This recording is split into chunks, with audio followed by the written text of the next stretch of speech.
cette nouvelle conférence pour lire et prier l'Évangile. Nous continuons à suivre Jésus.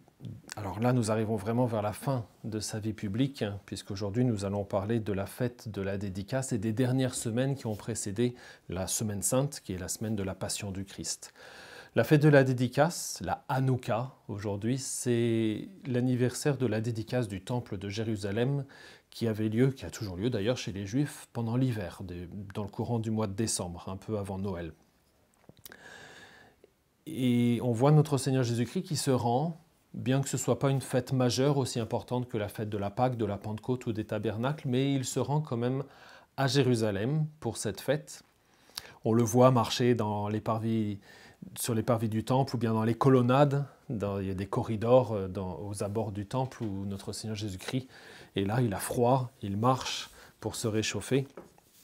Et malgré ça, ses détracteurs sont toujours là, ses ennemis sont toujours là.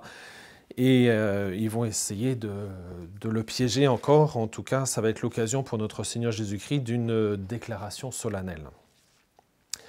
Saint Luc introduit ce passage simplement, Saint Luc, vous vous souvenez, accompagne Jésus dans ce long voyage vers Jérusalem, depuis la Galilée jusque vers Jérusalem. En fait, c'est un voyage qui s'est passé par bien des détours et des retours même. Mais Saint Luc toujours fait avancer notre Seigneur Jésus-Christ toujours davantage vers sa passion. On va vers le sommet, c'est comme on gravit une montagne pour arriver vers le sommet qui sera la passion du Christ. Tandis qu'il faisait route vers Jérusalem, Jésus traversait les villes et les villages en enseignant. Mais c'est à Saint Jean que nous allons emprunter le texte d'aujourd'hui, au chapitre 10, après l'allégorie du bon pasteur. Saint Jean passe maintenant à la fête de la dédicace. Alors arriva la fête de la dédicace du temple à Jérusalem. C'était l'hiver. Jésus allait et venait dans le temple sous la colonnade de Salomon. Les Juifs firent cercle autour de lui. Ils lui disaient « Combien de temps vas-tu nous tenir en haleine? Si c'est toi le Christ, dis-le ouvertement. » Jésus leur répondit « Je vous l'ai dit, et vous ne me croyez pas. Les œuvres que je fais, moi, au nom de mon Père, voilà ce qui me rend témoignage. Mais vous ne me croyez pas parce que vous n'êtes pas de mes brebis. Mes brebis écoutent ma voix, moi je les connais et elles me suivent. Je leur donne la vie éternelle, jamais elles ne périront et personne ne les arrachera de ma main. Mon Père qui me les a donnés est plus grand que tout et personne ne peut les arracher de la main de mon Père. Le Père et moi, nous sommes un. » Notre Seigneur Jésus-Christ va encore plus loin dans l'affirmation de sa divinité. Il commence à nous révéler le mystère de la Sainte Trinité.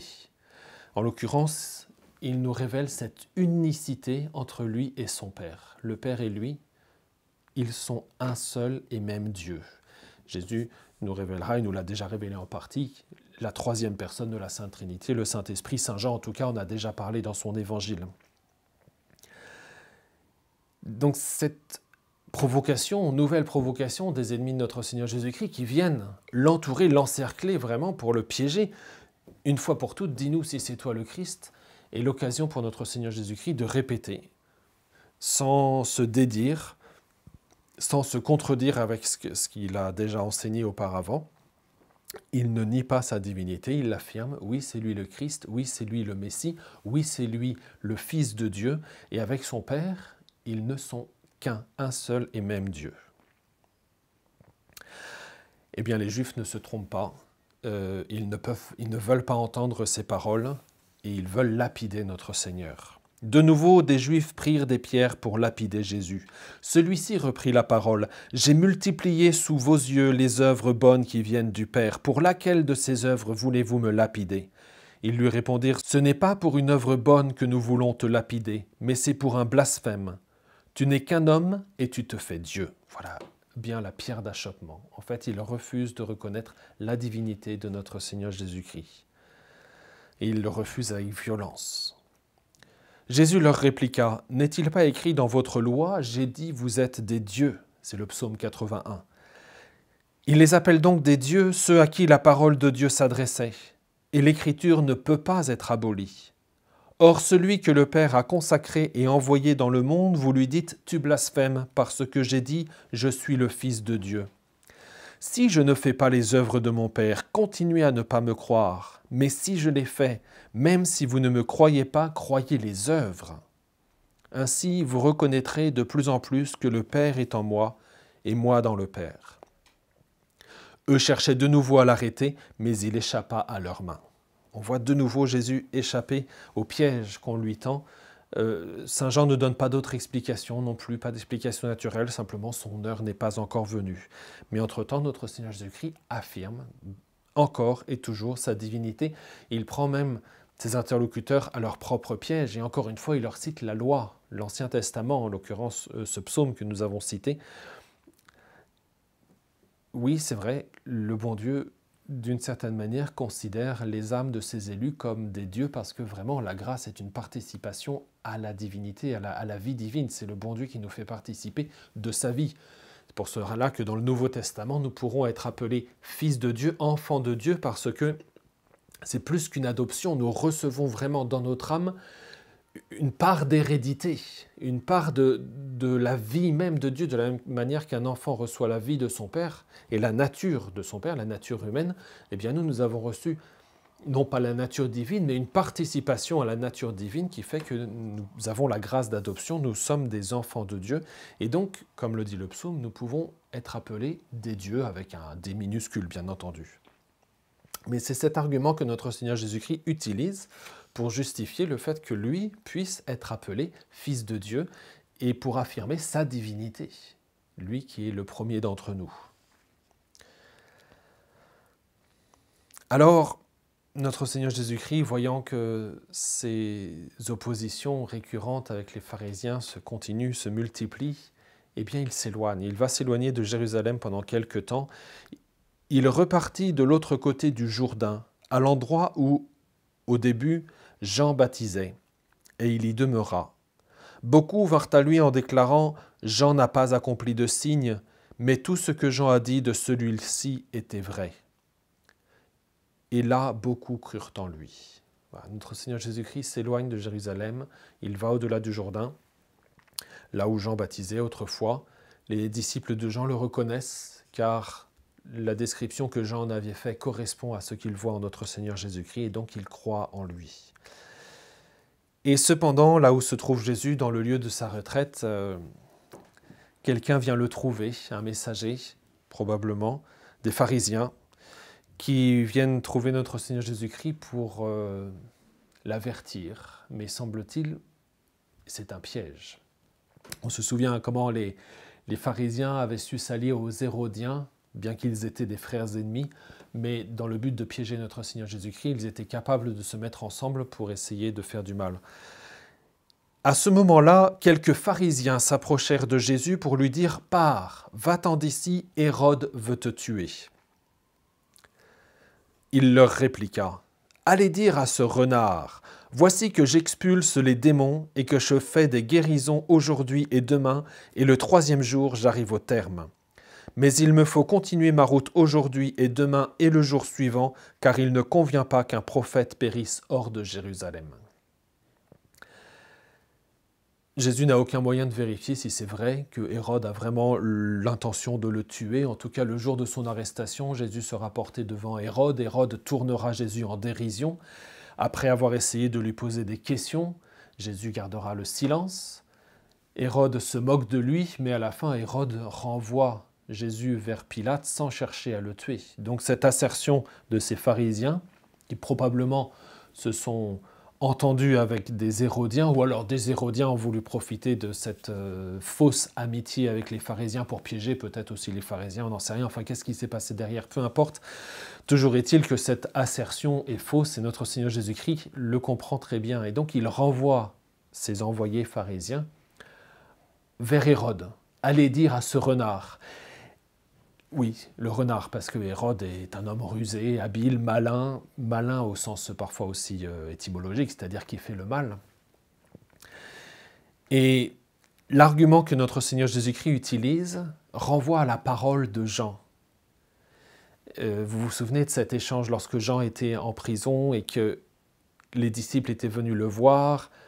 Jésus a de plus en plus d'importance, il baptise, il se fait connaître, il prêche, beaucoup de gens le suivent. Est-ce que nous aussi, nous devons le suivre?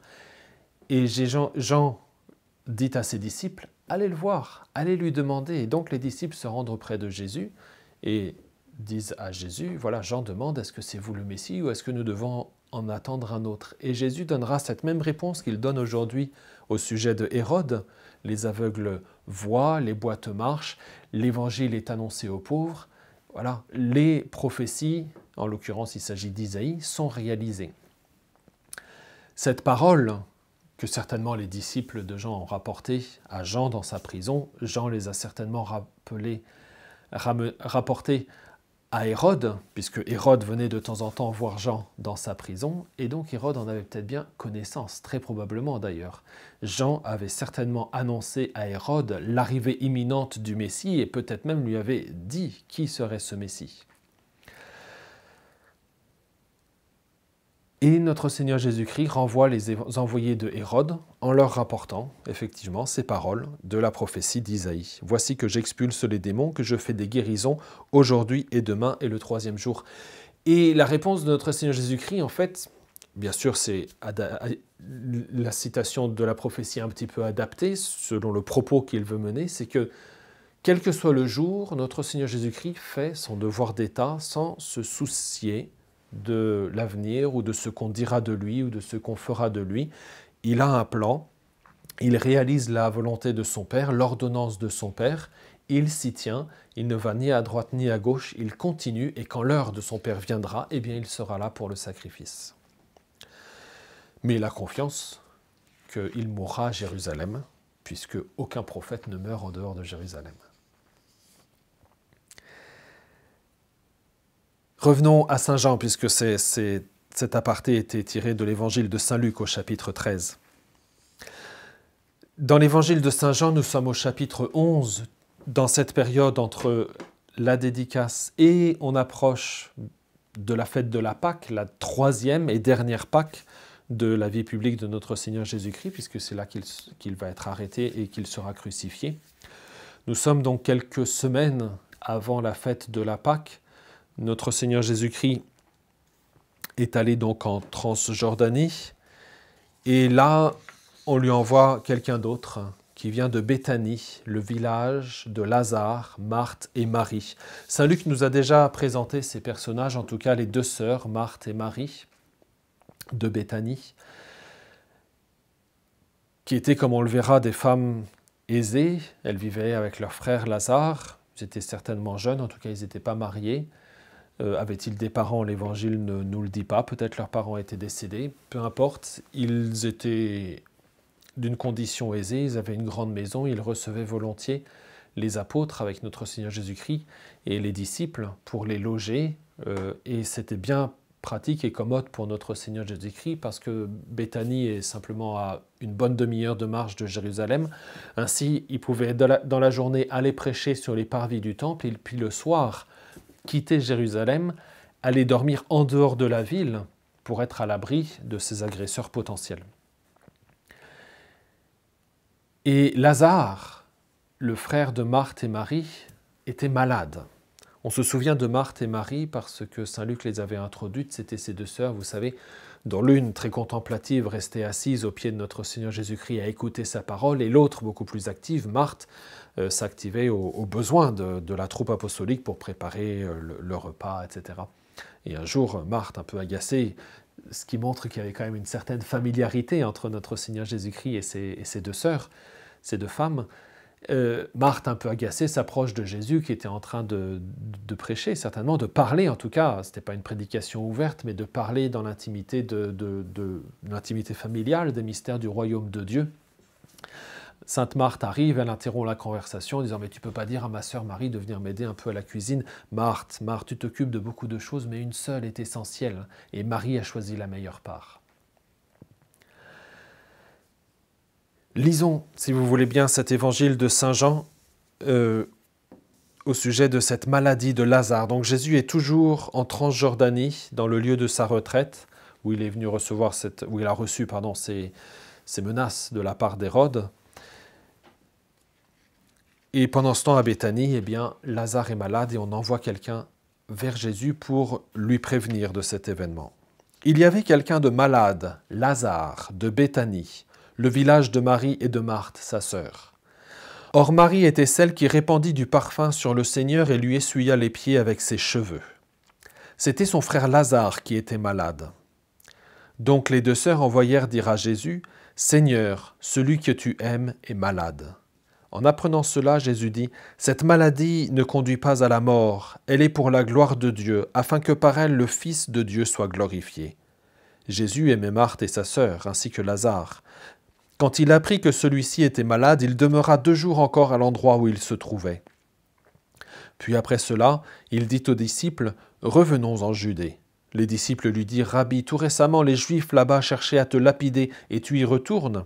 Jésus répondit, « N'y a-t-il pas 12 heures dans une journée? Celui qui marche pendant le jour ne trébuche pas, parce qu'il voit la lumière de ce monde. Mais celui qui marche pendant la nuit trébuche, parce que la lumière n'est pas en lui. »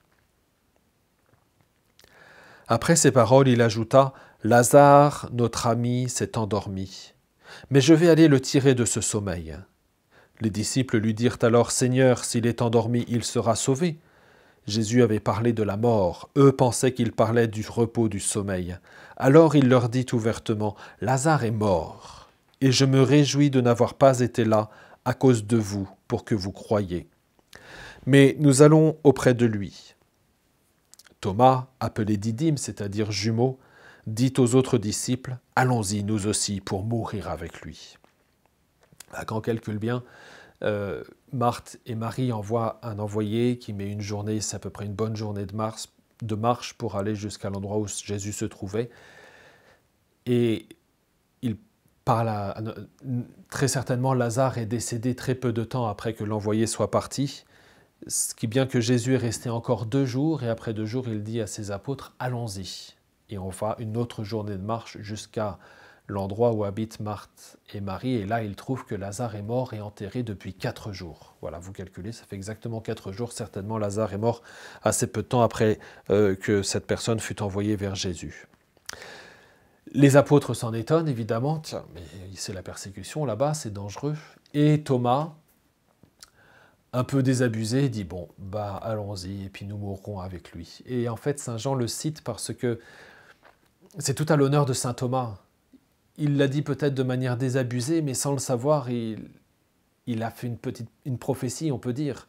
Il s'offre lui-même à mourir avec notre Seigneur Jésus-Christ, à offrir le sacrifice que Jésus va offrir pour être uni vraiment au sacrifice de notre Seigneur. À son arrivée, Jésus trouva Lazare au tombeau depuis 4 jours déjà. Comme Béthanie était tout près de Jérusalem, à une distance de 15 stades, c'est-à-dire une demi-heure de marche environ, beaucoup de Juifs étaient venus réconforter Marthe et Marie au sujet de leur frère. Lorsque Marthe apprit l'arrivée de Jésus, elle partit à sa rencontre, tandis que Marie restait assise à la maison. Marthe dit à Jésus, « Seigneur, si tu avais été ici, mon frère ne serait pas mort. Mais maintenant encore, je le sais, tout ce que tu demanderas à Dieu, Dieu te l'accordera. » Jésus lui dit, « Ton frère ressuscitera. » Marthe reprit, « Je sais qu'il ressuscitera à la résurrection, au dernier jour. » Jésus lui dit, « Moi, je suis la résurrection et la vie. Celui qui croit en moi, même s'il meurt, vivra. Quiconque vit et croit en moi ne mourra pas. Crois-tu cela? » Elle répondit, « Oui, Seigneur, je le crois. Tu es le Christ, le Fils de Dieu, celui qui vient dans le monde. » C'est cette magnifique page d'évangile que nous lisons aux enterrements pour consoler les fidèles de la mort d'un proche, recevoir de notre Seigneur Jésus-Christ la promesse de la résurrection. Et de fait, notre Seigneur Jésus-Christ le fait même dire à sainte Marthe, « Oui, ton frère ressuscitera. » Sainte Marthe ne sait pas encore que l'intention de notre Seigneur Jésus-Christ est de faire ressusciter Lazare très bientôt. Elle va l'apprendre. Mais cependant, sainte Marthe, elle avait envoyé quelqu'un vers Jésus au cas où notre Seigneur Jésus-Christ aurait voulu faire un miracle pour guérir son frère malade. Son frère est mort elle laisse entendre que Jésus peut encore faire quelque chose. Elle a vraiment foi en lui, elle a toute confiance. Elle a vu la puissance de ses miracles et elle a la foi. Mais elle accepte avec résignation, une résignation chrétienne qui n'est pas une résignation affligée, mais confiante. Elle a confiance dans la volonté de Dieu et elle accepte la disparition de son frère. Ayant dit cela, elle partit appeler sa sœur Marie et lui dit tout bas, « Le Maître est là, il t'appelle. » Marie, dès qu'elle l'entendit, se leva rapidement et alla rejoindre Jésus. Il n'était pas encore entré dans le village, mais il se trouvait toujours à l'endroit où Marthe l'avait rencontré. Les Juifs qui étaient à la maison avec Marie et la réconfortaient, la voyant se lever et sortir vite, la suivirent. Ils pensaient qu'elle allait au tombeau pour y pleurer. Marie arriva à l'endroit où se trouvait Jésus. Dès qu'elle le vit, elle se jeta à ses pieds et lui dit « Seigneur, si tu avais été ici, mon frère ne serait pas mort. » Alors, il faut bien se représenter une scène de deuil chez les Juifs, des Juifs d'une certaine classe, comme on l'a dit, d'une classe un peu aisée.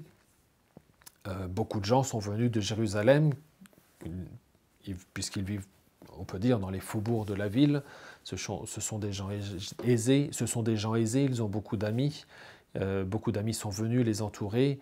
Il y a les pleureuses, il y a les amis, enfin voilà, toute cette cérémonie familiale est là et notre Seigneur Jésus-Christ arrive au milieu comme n'importe quel autre invité, n'importe quelle autre personne.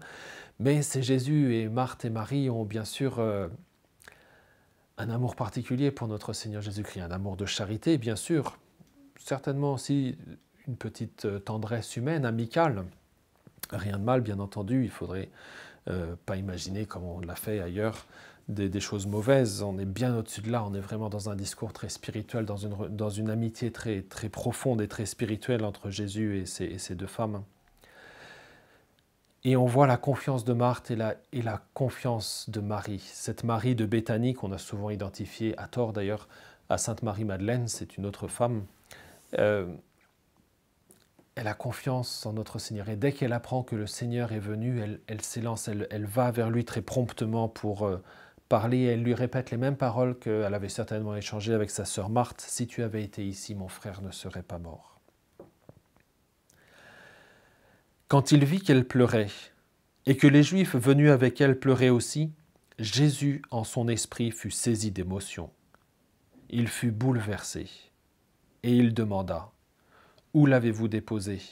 Ils lui répondirent « Seigneur, viens et vois. » Alors Jésus se mit à pleurer.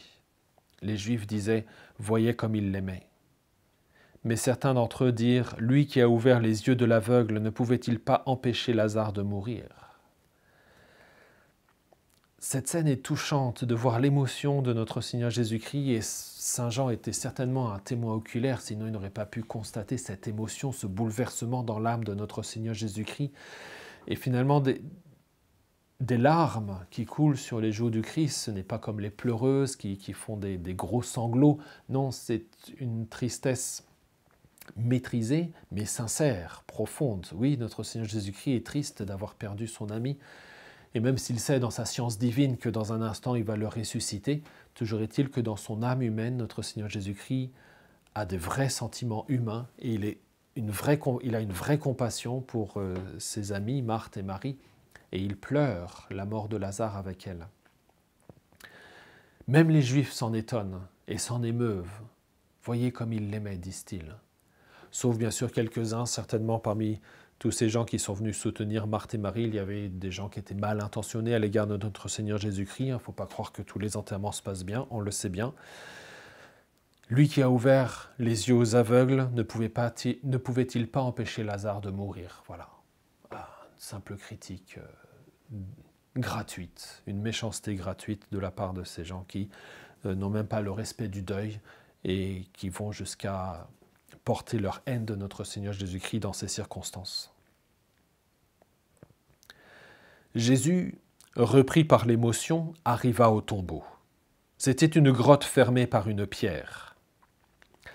On voit que Lazare était un homme d'une certaine aisance, parce que on est vraiment dans un tombeau, dans un mausolée, il s'agit d'une grotte fermée par une pierre, avec des scellés, la même que Joseph d'Arimathie, enfin quelque chose de similaire à cette grotte, à ce tombeau que Joseph d'Arimathie offrira à Jésus pour sa sépulture.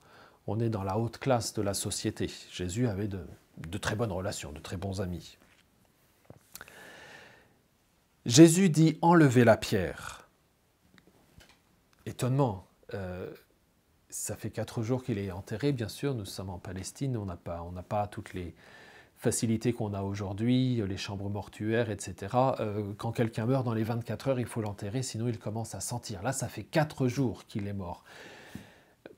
Tous les rites funéraires ont été faits, on a mis les bandelettes qui étaient pénétrées de myrrhe ou d'aloès ou de nard aussi, de divers parfums pour éviter la corruption du corps.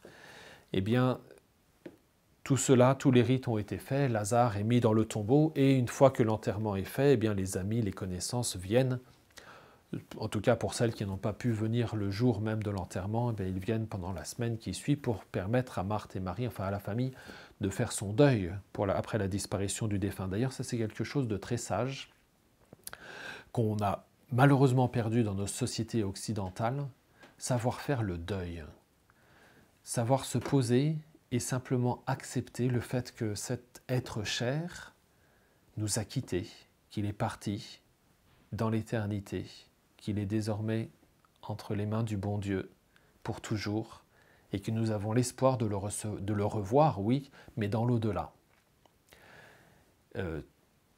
Toutes les civilisations dans l'histoire, jusqu'à aujourd'hui, ont ce respect de la mort, ce respect du deuil, ce respect des familles, sauf en Europe ou dans les pays occidentaux où malheureusement on ne prend pas assez de temps et de considération pour faire le deuil. Et finalement, c'est nous qui avons plus facilement des burn-out et des dépressions parce que peut-être que nous ne savons pas accepter et faire face aux difficultés naturelles de la vie. Notre Seigneur Jésus-Christ vraiment prend part à ce deuil. Il s'associe pleinement à Marthe et Marie pour pleurer avec elles leur frère Lazare. Jésus dit « Enlevez la pierre ». Marthe, la sœur du défunt, lui dit « Seigneur, il sent déjà. C'est le 4e jour qu'il est là. » Alors Jésus dit à Marthe « Ne te l'ai-je pas dit? Si tu crois, tu verras la gloire de Dieu. » On enleva donc la pierre. Alors Jésus leva les yeux au ciel et dit « Père, je te rends grâce parce que tu m'as exaucé. Je le savais bien, moi, que tu m'exauces toujours, mais je le dis à cause de la foule qui m'entoure, afin qu'ils croient que c'est toi qui m'as envoyé. » Après cela, il cria d'une voix forte, « Lazare, viens dehors !»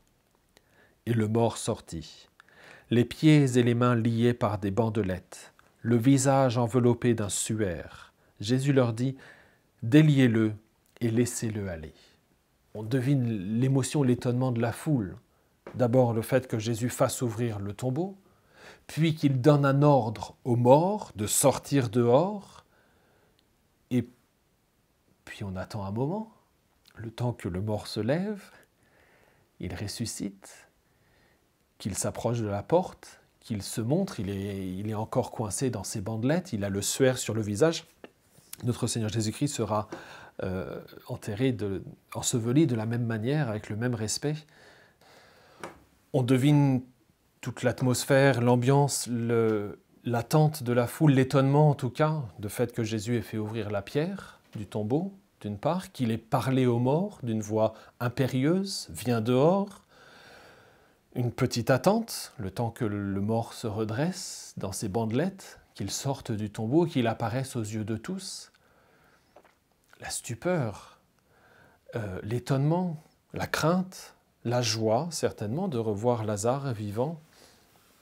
Et dans cette émotion, c'est notre Seigneur Jésus-Christ qui lui garde les pieds sur terre, si je puis dire, et ramène les gens à des réalités très concrètes en leur disant « Déliez-le, laissez-le aller ». Le pauvre, il était sorti du tombeau avec ses bandelettes, avec ce linceul sur le suaire, ce voile sur le visage, pardon, je pense au suaire parce que forcément notre Seigneur Jésus-Christ sera enterré de la même manière lorsqu'il sera enseveli après sa mort, le soir du vendredi saint. Ce seront les mêmes rites funéraires qui seront pratiqués à son endroit. Et c'est voilà l'étonnement de toute cette foule à la résurrection de Lazare. Et là, Saint Jean s'arrête. Il ne dit rien de plus au sujet de Lazare. On ne connaît pas le reste de sa vie. On ne connaît pas sa deuxième vie, entre guillemets. Écoutons Saint Jean qui nous décrit maintenant en fait, les conséquences que vont avoir cette résurrection de Lazare et l'agacement des autorités juives, les pharisiens, les grands prêtres. Là, ça devient une affaire nationale. C'est la troisième résurrection que notre Seigneur Jésus-Christ réalise dans l'Évangile. Les deux premiers avaient eu lieu en Galilée. Peut-être certains des chefs des Juifs n'en avaient pas eu connaissance. Mais cette troisième résurrection, là, elle fait grand bruit. Et notre Seigneur Jésus-Christ l'a fait de manière éclatante. Il a bien fait exprès d'attendre son arrivée, que Lazare soit mort depuis 4 jours pour faire un miracle éclatant. Oui, 4 jours après la mort, Jésus garde encore le pouvoir sur la vie et la mort. Il est vraiment Dieu, et c'est vraiment lui le Fils de Dieu. Beaucoup de Juifs qui étaient venus auprès de Marie et avaient donc vu ce que Jésus avait fait, crurent en lui. Mais quelques-uns allèrent trouver les pharisiens pour leur raconter ce qu'il avait fait. Les grands prêtres et les pharisiens réunirent donc le conseil suprême. Ils disaient : « Qu'allons-nous faire ? Cet homme accomplit un grand nombre de signes.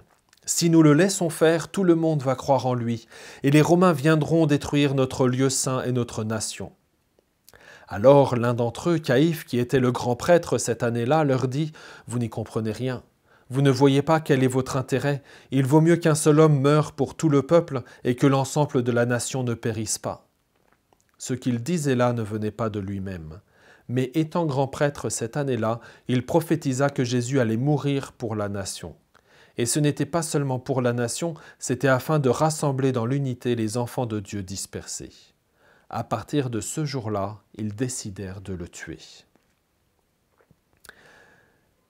La crainte de Caïphe n'est pas hypothétique. Nous avons mentionné dans une dernière conférence les nombres de faux messies qui s'étaient autoproclamés, qui avaient fait des exactions, des meurtres, des séditions, des révoltes dans la ville, à Jérusalem ou dans le pays, en Palestine. On sait aussi la manière brutale et violente dont Rome était capable d'agir lorsqu'il s'agissait de préserver ses droits sur une province qui avait été conquise. Les séditions antérieures avaient été réprimées sans pitié. Et d'ailleurs, les Romains, à cause de ça, se méfiaient du peuple juif. Et puis, d'autre part, le peuple juif concevait le Messie comme un libérateur politique. On l'a déjà dit, ce faux messianisme. La foule, plusieurs fois, a voulu faire Jésus roi. Et les membres du Sanhédrin savaient tout cela. Et donc, il y a vraiment ils sont dans un dilemme, réellement.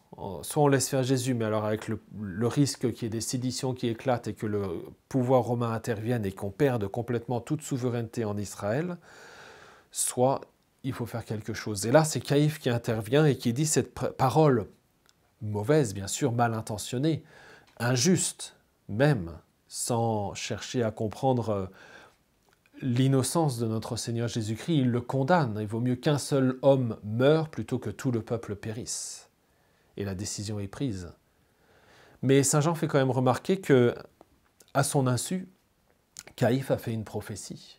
Car oui, vraiment, il vaut mieux qu'un seul homme meure plutôt que tout le peuple périsse devant Dieu. Et Jésus va mourir pour tout le peuple entier, non seulement le peuple juif, mais, comme précise Saint Jean, pour toutes les nations.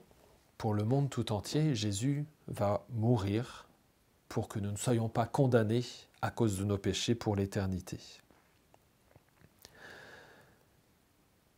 Voilà, donc c'est Jésus, le vrai Messie, Messie selon le cœur de Dieu, dont le royaume est tout céleste, qui n'aspirait qu'à conquérir les âmes. C'est lui dont il décide la mort, il décide de le tuer d'une manière ou d'une autre. La décision est prise, il y aura un jugement, il y aura une condamnation, mais la sentence est déjà prononcée.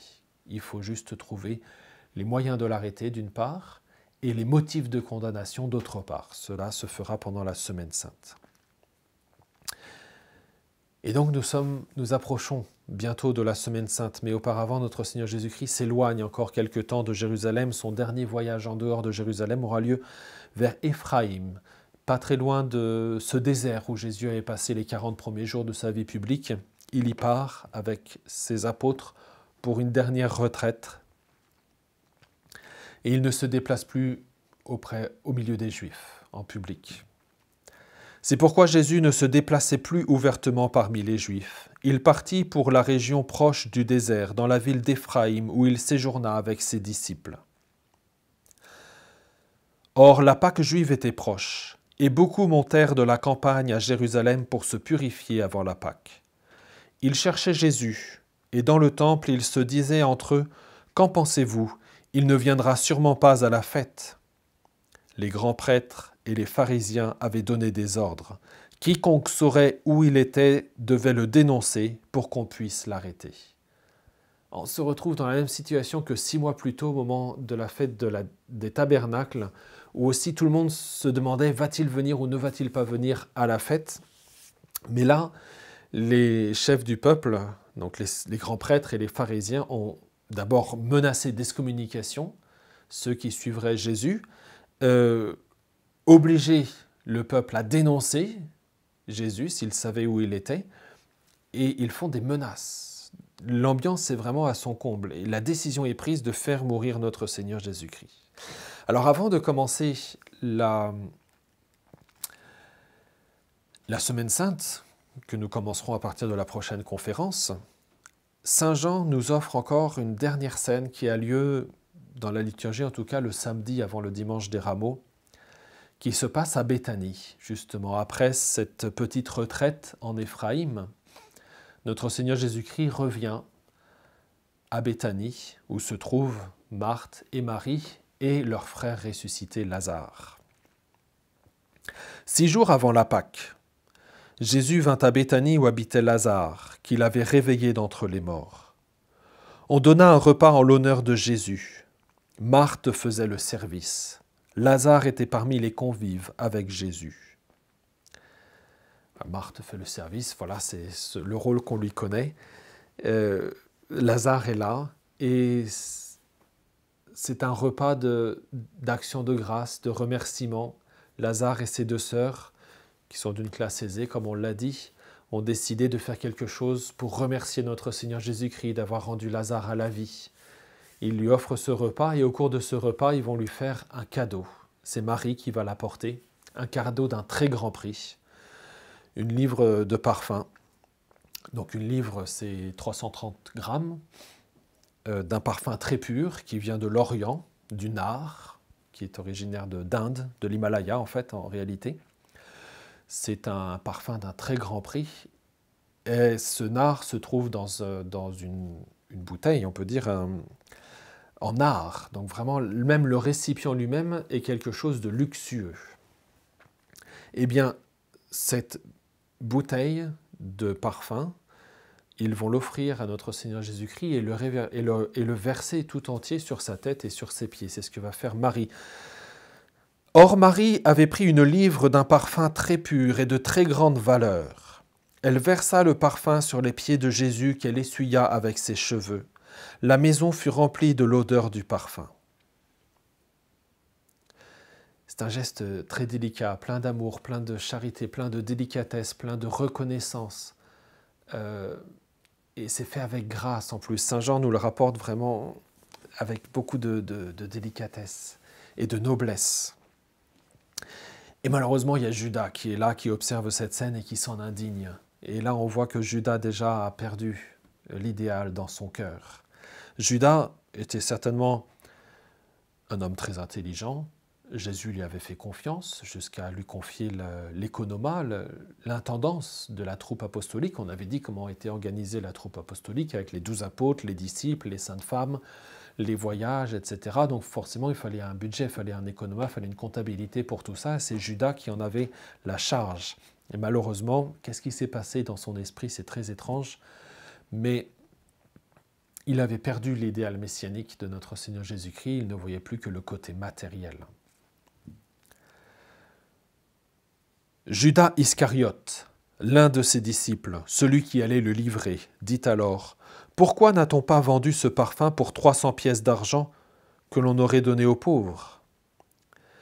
Il parla ainsi non par souci des pauvres, mais parce que c'était un voleur. Comme il tenait la bourse commune, il prenait ce que l'on y mettait.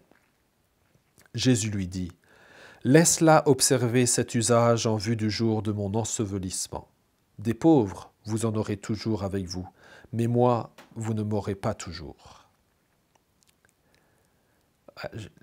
Judas s'indigne et en même temps il donne le prix de ce cadeau somptueux que Marthe et Marie ont fait à notre Seigneur Jésus-Christ.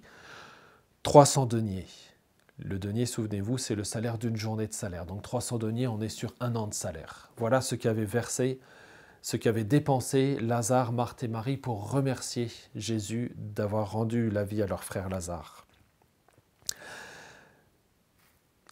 Et notre Seigneur Jésus-Christ ne refuse pas le cadeau. Il est touché de ce geste, il est touché de leur reconnaissance, de leur sympathie, de leur amitié, de leur délicatesse, et il l'accepte de grand cœur. C'est aussi on est en plein dans la belle vertu de reconnaissance, où chacun se fait le plus beau cadeau possible l'un après l'autre, et chacun le reçoit de la manière la plus noble et la plus détachée et la plus reconnaissante possible. Et ainsi, Jésus prend la défense de Marthe et de Marie face à Judas qui s'indigne. Et à cette occasion, Marthe et Marie qui, par ce cadeau, avaient manifesté toute la dignité de notre Seigneur Jésus-Christ, qui est Sauveur, qui est Fils de Dieu, qui est Dieu lui-même, qui est le Messie, et donc il mérite qu'on lui offre ce cadeau précieux.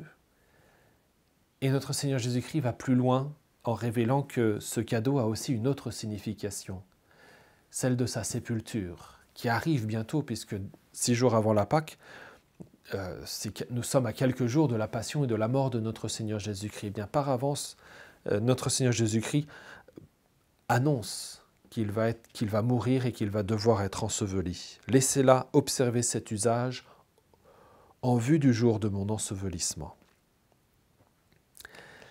Et saint Jean conclut cet épisode en racontant l'ambiance à Jérusalem, dans la Palestine, au sujet de notre Seigneur Jésus-Christ. Les divisions sont toujours de plus en plus prégnantes, de plus en plus marquées. Une grande foule de Juifs apprit que Jésus était là, et ils arrivèrent non seulement à cause de Jésus, mais aussi pour voir ce Lazare qu'il avait réveillé d'entre les morts. Les grands prêtres décidèrent alors de tuer aussi Lazare parce que beaucoup de Juifs, à cause de lui, s'en allaient et croyaient en Jésus. Un des pères de l'Église, je ne sais plus si c'est Saint Jérôme ou Saint Augustin, en commentant ce passage, dira « Mais c'est ridicule, ils veulent tuer celui que Jésus a ressuscité. » Qu'il le tue une deuxième fois, Jésus le ressuscitera une deuxième fois et ne fera que manifester encore davantage sa gloire et sa puissance. Nous avons atteint le comble de la haine, de la déraison chez ces chefs du peuple juif qui en veulent tellement à mort à notre Seigneur Jésus-Christ qu'ils sont prêts à tout pour en venir à bout. Et c'est vraiment ce que nous allons contempler dans les prochaines conférences. Durant ces prochaines semaines, nous allons entrer dans le mystère de la Passion qui s'ouvre avec cette entrée solennelle de notre Seigneur Jésus-Christ en son temple le jour des rameaux, qui va se continuer avec le jeudi saint, l'institution de la Sainte Eucharistie, la dernière scène, puis enfin l'agonie et la passion de notre Seigneur Jésus-Christ. Nous nous retrouvons donc très bientôt, mes chers frères. Méditez bien ces paroles, priez l'Évangile. À très bientôt.